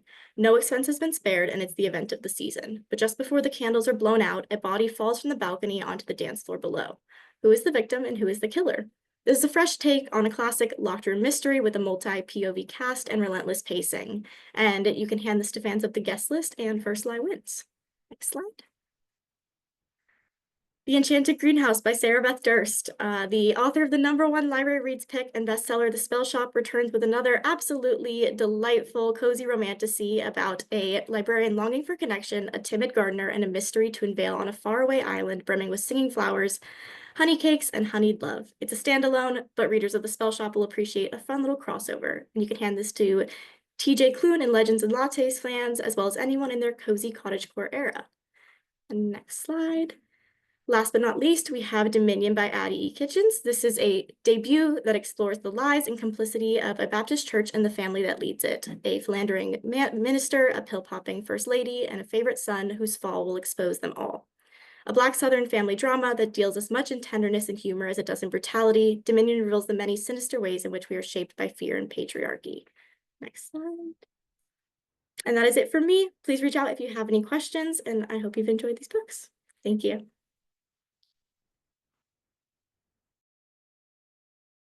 Hi everyone, my name is Erica Loberg and I'm a senior publicist at Soho Press, and I'm so excited to share some late spring and early summer titles with you all today from our adult imprints. Next slide, please.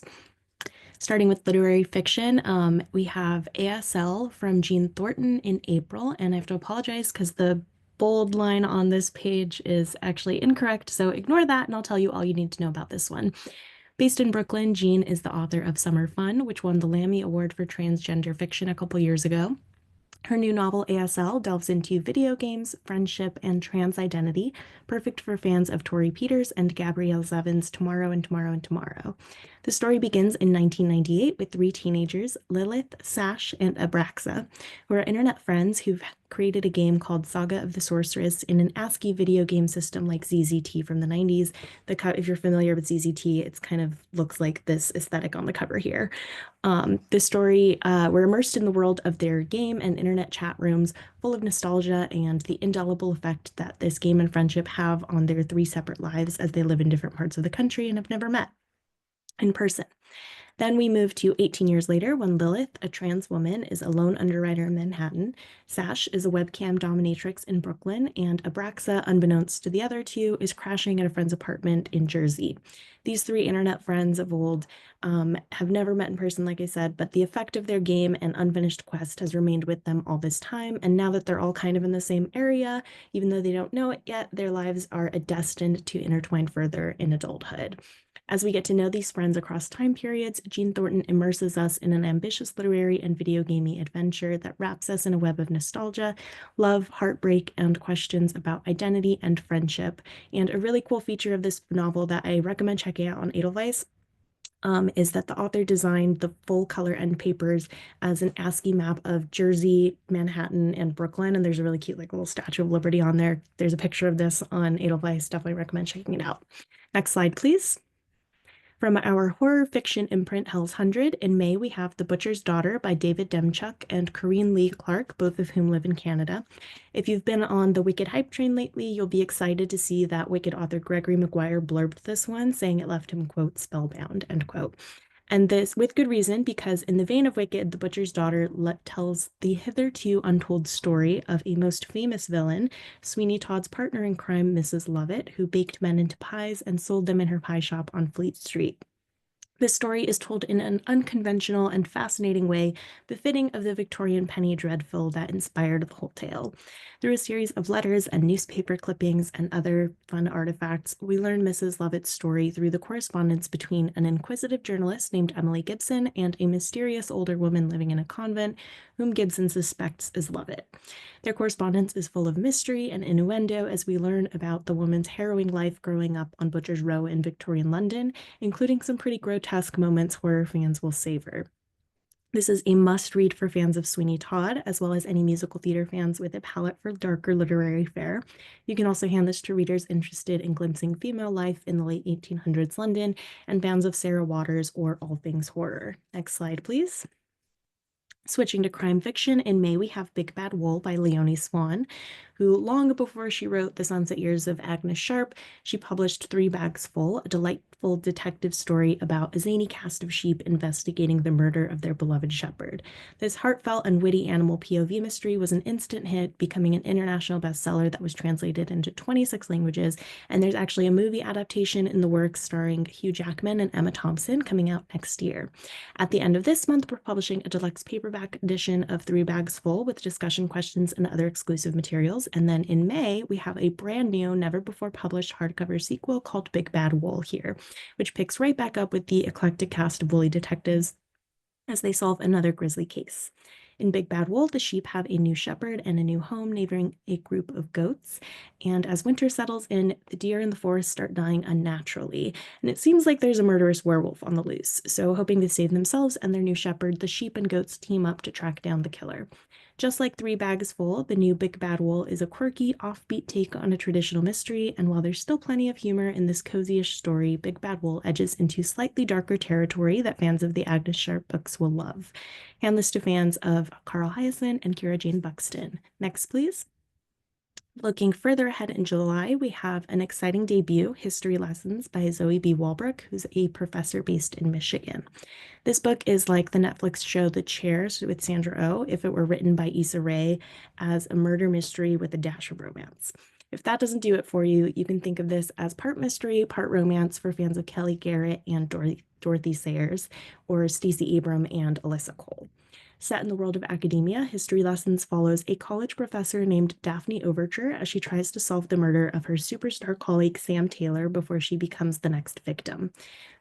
Between grading papers and navigating her disastrous love life, Daphne embarks on an investigation to find out what connects her to Sam's murder. And with the help of an alluring former detective turned bookseller, she unravels a deadly cover-up on campus. This book is endlessly charming, and Daphne is such a fun character to root for. Truly, this book has something for almost everyone, with a suspenseful mystery, a swoon-worthy romance, a peek behind the curtain of dark academia, and a fantastic voice tying it all together. This is a series opener, so fall in love with Daphne Overture and Zoe Walbrook now, and look out for more books in the future. Next, please.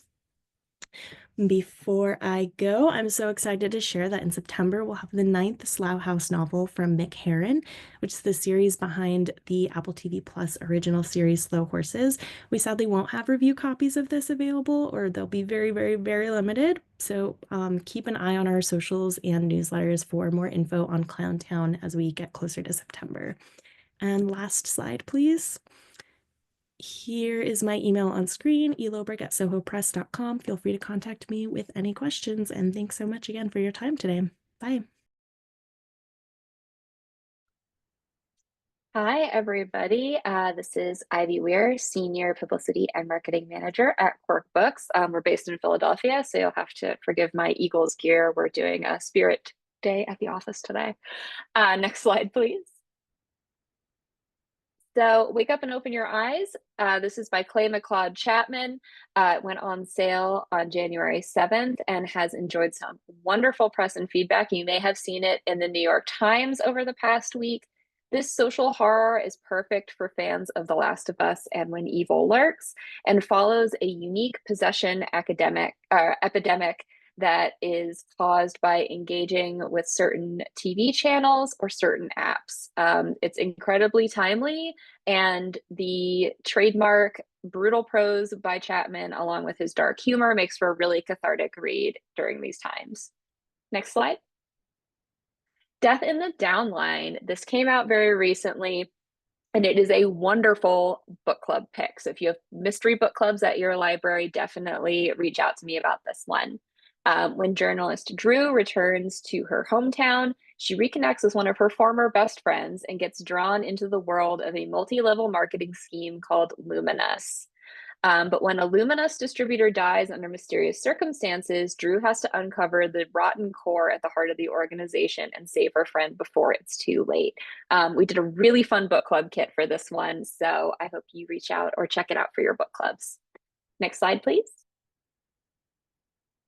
Alice Chen's reality check. Okay, so I don't know about where you all are, but in Philly today, it is sleeting, it is cold, it is freezing. And so this summery romance debut by Kara Lou and Jennifer Young is actually exactly what I need.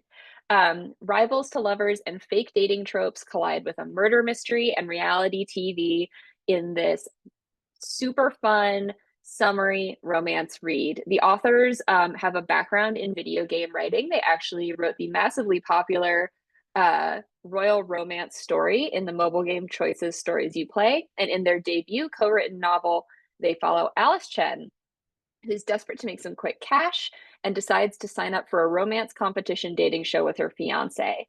But she doesn't count on running into her old academic rival, Daniel Cho, or him being quite so hot as she remembers. And then her fiance cheats on her with another contestant. So she has to either quit the game or fake date her one-time nemesis. So she chooses to fake date Daniel, but things get even worse when a murder happens on set. Can she figure out who the killer is and if her feelings for Daniel are really just for the cameras? If you're a fan of The Bachelor or Love Island, or if you love books like Dial A for Aunties, like definitely don't miss this one. Galleys are available now, so reach out or check us out on Edelweiss or NetGalley. Next slide, please. Outdoor Gourmet by Robin Donovan is bringing great eating to the great outdoors with 100 delicious recipes you can cook at your campsite, but will want to keep making at home. So this includes things like bananas Foster French toast cooked on a camp stove, a smoked salmon and wasabi sandwich for on-the-go hiking, or savory cheese s'mores for relaxing by the campfire. This is great as we head into spring and summer for your readers who want to head out and eat well while enjoying the great outdoors. Next slide, please. Looking ahead to the fall, we have This Is My Body by Lindsay King Miller. You may already be familiar with Lindsay from The Z Word, which was called a best horror novel of 2024 by Vulture, Parade, and Book Riot. And her sophomore novel is just as impactful.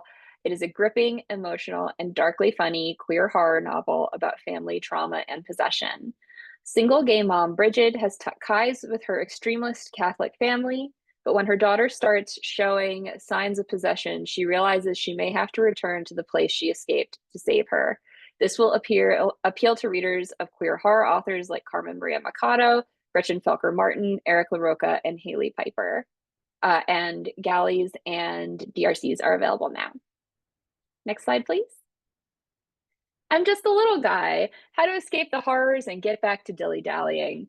The horrors may feel never ending right now, but you know who they're not really affecting? A little frog on a lily pad.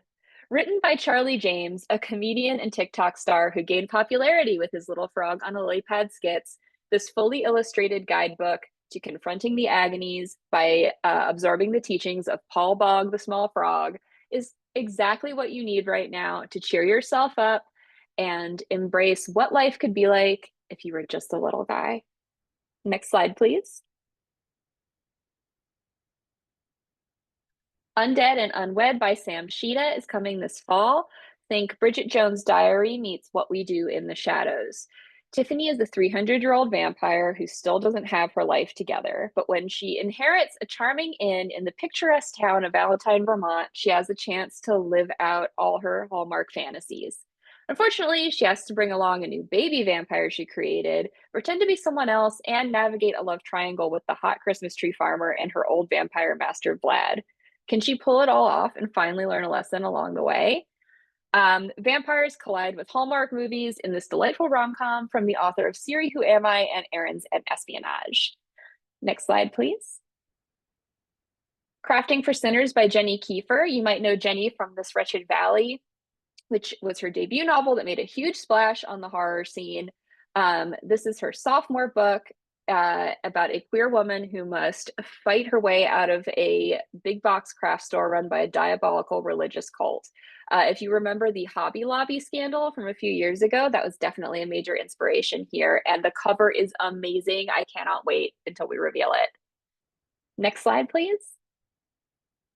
Okay, so that's me. Reach out anytime if you're interested in galleys or DRCs, or you can find us at NetGalley or Edelweiss.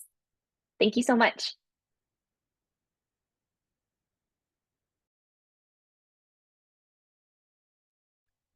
Hi, great to be here. I'm Deb Seeger, the Publicity Director at Grove Atlantic. You can find all our galleys on Edelweiss and NetGalley, and if you'd like a good old-fashioned galley, reach out to me directly. My contact information is at the last slide. And you can find links to our website and library and sign up for our library newsletter.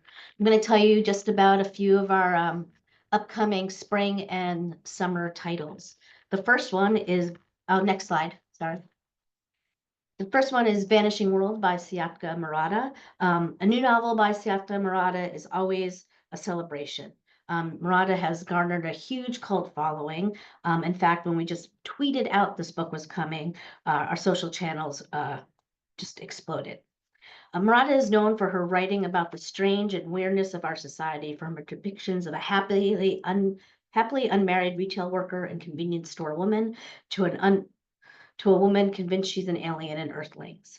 Murata's new novel takes it to a whole another level in Vanishing World. Imagining an alternative Japan where attitudes to sex and procreation wildly different to our own.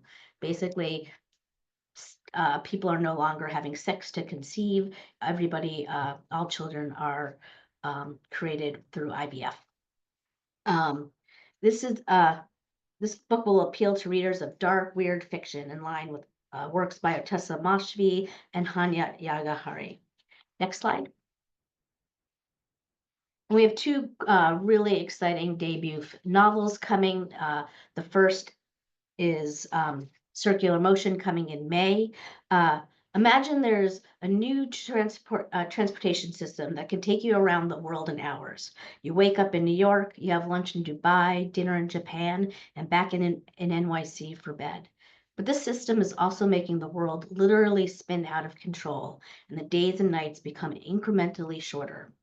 That's Alex Foster's Circular Motion, an ingenious novel that is hard to define. It's speculative fiction, apocalyptic fiction, satire, and a systems novel. We've got incredible reviews, blurbs from Jeffrey Eugenides, Gary Steinhardt, and Jonathan Latham. This is a perfect book for people, readers of Emily St. John Mandel, Jonathan Latham, Vanavara, and also viewers and readers of Three Body Problem. Also now coming in June, Crown. I know this one's going to sound dark, but bear with me. There's lots of joy in it as well. Crown is a powerful contemporary story of class, struggle, and resilience. The novel tracks 3 days leading up to the eviction of a single mother and her 9-year-old twins. The distinctive voices of the 3 members of the Woods family, especially the children, Vanthia Ronley does an incredible job getting these voices, opens to a chorus of waitresses, office workers, and trawls the laundromats, public bus systems, and waiting rooms of a forgotten blue-collar city in the Southwest. Though the Woods face bleak circumstances, Crown is buoyed by the small kindnesses that they all 3 come upon. The novel conjures an atmosphere of wonder, community care, and an imagination reminiscent of the film The Florida Project. Readers of Tescanti's The Rabbit Hunch would love this, and also Barbara Kingsolver's Demon Copperhead. And what's nice, this one's nice and short. Next slide, please. Megan Hunter, Days of Light by Megan Hunter. This is a perfect book for library reads.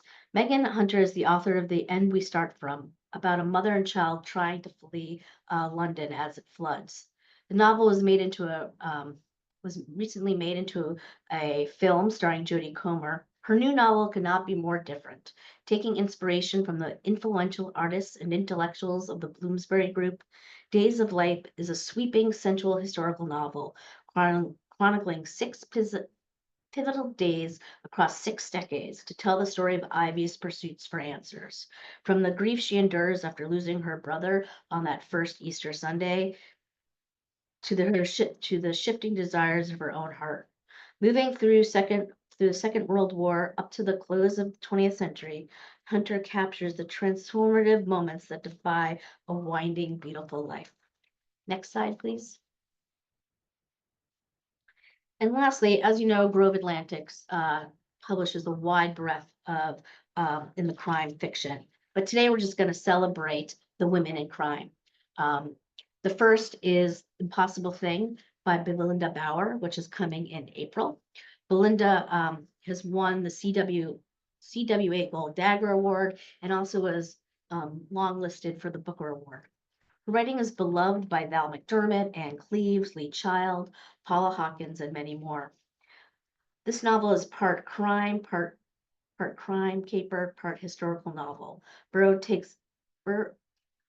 takes us inside the cruel, real world of seabird egg trafficking and on the trail of a priceless connection of these eggs lost to history. And we're really excited to have Lucy Clark come to Grove Atlantic. Lucy is an international best-selling author known for her destination crime novels. She now delivers Surf House, which we're still working on the cover. It's a sun-soaked thriller on the Moroccan coast where deadly secrets threaten to breach the surface. And Women Like Us by Katya Leif, coming in June. 5 years after Jodie Ackerman served her husband a glass of antifreeze, she no longer worries about getting caught for murder. Now she just wonders if murder is in her DNA. And lastly, really excited to have Martha Grimes back with her 26th Richard Jury novel, funny, eccentric, and fueled by Jury's talent for seeing clues in the most unlikely places. The Red Queen is a welcome return to the classic character. Next slide. And that's it. Thanks so much for coming or listening. And here's all my information. Bye. Off to Hachette. Thanks, Deb. Hi, folks. I'm Annie Mazes. Thank you for taking the time to be here today. My contact information. If you have any questions, please feel free to reach out. Hi, Stephanie. This chat is making me very happy today. I'm going to jump right into it. With the first slide is The Devil 3 Times.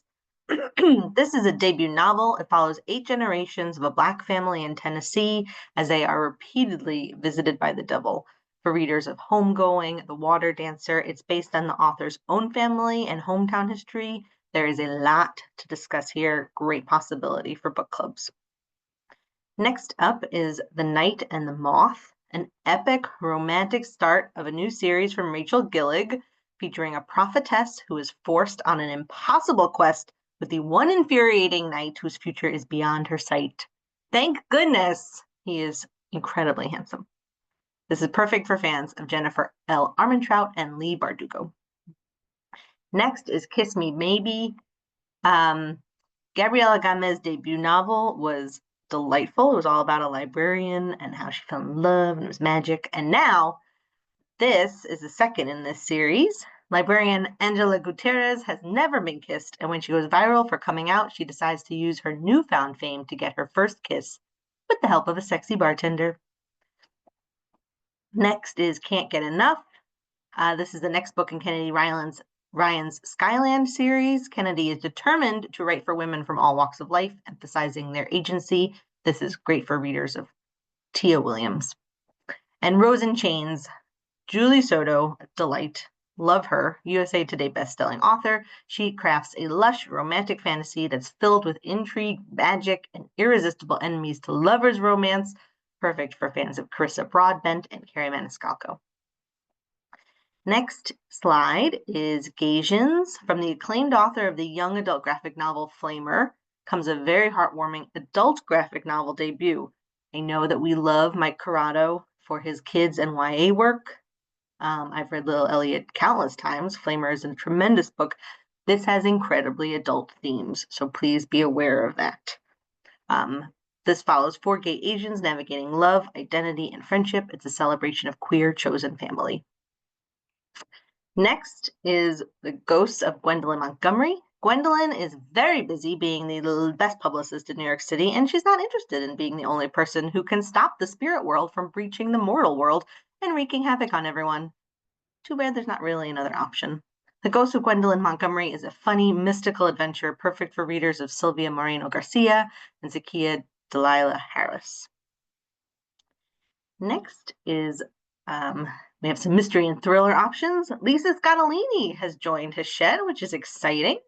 In her latest, she crafts a riveting psychological thriller, which is a bit of a new area for her. A troubled young widow inherits a mysterious Tuscan estate that is shrouded in secrets. This is for fans of Daisy Darker or Lucy Foley's The Hunting Party. Night Watcher is in the vein of Lisa Jewell's None of This Is True. Daphne Wollstonecraft, host of the popular true crime podcast Going West, pens her chilling debut thriller, which follows late-night call-in radio host Nola Strait, who is fearful that the hiding man, a serial killer she escaped from years ago, has resurfaced. And Salt Bones. Lots of in-house love for this book. Malamar Veracruz has raised 2 daughters, worked hard, and tried to forget the painful, unexplained disappearance of her sister Elena. But when another local girl goes missing, Mal plunges into a fresh yet familiar nightmare. Mal's perspective is joined by the voices of her 2 daughters, all 3 of whom must work to uncover the truth about the missing girls in their community. Combining elements of Latina and indigenous culture, family drama, and mystery, this is for fans of Mexican Gothic or Ramona Emerson's Shudder. Next is Seduction Theory for fans of Conversations with Friends and Vladimir. It's a magnetic, fresh take on marriage and loyalty. When 2 married professors tiptoe towards infidelity, one sexual and one emotional, their transgressions are brought to light in a graduate student's searing thesis project. This book explores timely themes of desire, jealousy, the moral dilemmas of affairs, and power dynamics. So many conversations in there for book clubs. Scooch on over to some nonfiction with Big Dumb Eyes. One of the hottest stand-ups working today, Nate Bargatze brings his everyman comedy to his first book. It's a collection of personal stories, opinions, confessions, full of heart, and keeps readers laughing, which I could use a lot of in my life. As I should. Laughter is beautiful. So, Nate Bargatze brings it. Next, very different vibes, Moral Ambition. There's a lot about how librarians have moral ambition in this book, which is a wonderful thing. This is from the author of New York Times bestsellers Humankind and Utopia for Realists. It's a bold manifesto that reveals how our conventional definitions of success are harming us and the planet, and shows how we can shift the focus from personal gain to societal benefit. It reminds us that the real measure of success lies not in what we accumulate, but what we contribute. Next is Holler. This beautiful graphic memoir tells the story of 6 hopeful activists in Appalachia. If you could scoot to the next slide, there's an example of some of the art. These people had the courage to resist against a threat to their community. More than anything, Holler is an invitation to readers everywhere searching for their own path to activism, sending the message that no matter how small your action is, it is helpful. Next is So Many Stars. A first of its kind, deeply personal and moving oral history of a generation of trans and gender nonconforming elders of color. The anecdotes in these pages are riveting, joyful, heartbreaking, full of personality and wisdom, and artfully woven together into one immersive narrative. In De Robertis' words, So Many Stars shares behind-the-scenes tales of what it means and still means to create an authentic life against the odds. And the last slide has to do with weird science. The Ghost Lab is an astonishing true story of the wild ecosystem of paranormal profiteers and consumers that maps the trends of declining scientific literacy, trusted institutions, and the diffusion of a culture that has created space for armies of pseudoscientists to step into the minds of an increasingly credulous public. The Salmon Cannon and the Levitating Frog, which wins my vote for best title. This is not a science book that celebrates one big idea in a self-serious way. Instead, York focuses on research that can seem ludicrous, pointless, or even absurd, but nevertheless has huge payoffs for learning, offering a unique perspective on how science works. This is a very accessible, story-driven book that shows how important and exciting it is to simply let curiosity run wild. And finally, Dinner with King Tut, for the New York Times bestselling author of The Disappearing Spoon. History often neglects the taste, texture, sounds, and smells that were an intimate part of our ancestors' lives. But a new generation of researchers is resurrecting these hidden details, pioneering an exciting new discipline called experimental archaeology. Sam Keen follows them around the world. This is an archaeological romp through the entire history of humankind. And that's it for me. Thank you so much for being here. Please get in touch if you have any questions. There's our information again. Loving engagement on Blue Sky. Very cool. Hopefully see some of you at Early Work Galley Chat later. And next up is Melissa to finish us up. Thank you. Hi, everyone. Thanks for sticking with me and sticking for us until the very end. I appreciate it. So let's get started. Next. All right, so first up we have Heartwood by Amity Gage. In the heart of the Maine woods, an experienced Appalachian trail hiker, 42-year-old Valerie Gillis, has vanished 200 miles from her final destination. Alone in the wilderness, Valerie pours her thoughts into fractured poetic letters to her mother as she battles the elements and struggles to keep hoping. Searching for her is Beverly, the determined Maine state game warden who leads the investigation on the ground. Meanwhile, Lena, a 76-year-old bird watcher in a Connecticut retirement community, becomes an unexpected armchair detective. Roving between these three compelling narratives, a puzzle emerges, intensifying the frantic search as Valerie's disappearance may not be accidental after all. Pulitzer Prize-winning author Jennifer Egan calls Heartwood, quote, a riveting wilderness suspense novel by a novelist at the height of her powers. And at its core, it's a redemptive novel written with both enormous literary ambition and love. And get a load of that cover. The cover is so great. Next. All right, I haven't read this one yet, but I'm really excited to. That cover alone. This is Friends of the Museum by Heather McGowan. When Diane, the director of a major New York museum, is awakened in the early mornings by a text message from the museum's lawyer, it is the start of a 24-hour roller coaster ride. Diane has sacrificed a lot in her life to help the fading institution stave off irrelevance and financial ruin. In this battle, she's surrounded by her stalwart supporters, her enigmatic and tireless personal assistant, Chris, the museum's trusty head of security, Shay, and its general counsel, Henry, a man whose ability to weasel his way out of a jam is matched only by his capacity to avoid learning anything from the experience. Typical man. Orbiting Diane is a motley assortment of museum employees, each on the precipice of collapse or revelation. And on this day of the museum's annual gala, every plate that Diane has kept spinning will fall, and by daybreak, someone will be dead. Wise, surprising, and darkly funny, Friends of the Museum is a kaleidoscopic tragicomedy in the vein of White Lotus that surges along to the unstoppable tick of the clock, leaving readers on the edge of their seats until the final second. Next. Fantasies of Future Things by Doug Jones. In this powerful debut, reminiscent of Barry Jenkins' Moonlight, two men at Atlanta reconcile their human dignity against the price of their professional ambitions, working for a real estate development company displacing Black residents in preparation for the 1996 Olympics. Daily interactions between Jacob and Daniel are a powder keg of sexual tension and uncertainty. A recent Morehouse graduate and Brooklyn transplant, Jacob fears that accepting the truth of his sexuality will disappoint the hopes his parents have for him to lead a respectable life. Grieving the death of his mother while searching for answers about a father he's never known, Daniel, an Atlanta native, has resigned himself to the reality that men who love men don't get happy endings. When Jacob meets Sherman, a social worker fighting for one of the families being displaced, he must decide if rejecting security is worth the risk of embracing the unknown.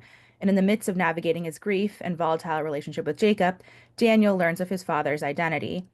Though meeting his father could provide Daniel with the closure he's always sought, the distance between what Daniel wants and what he's willing to do for it remains a question that only he can answer. Next.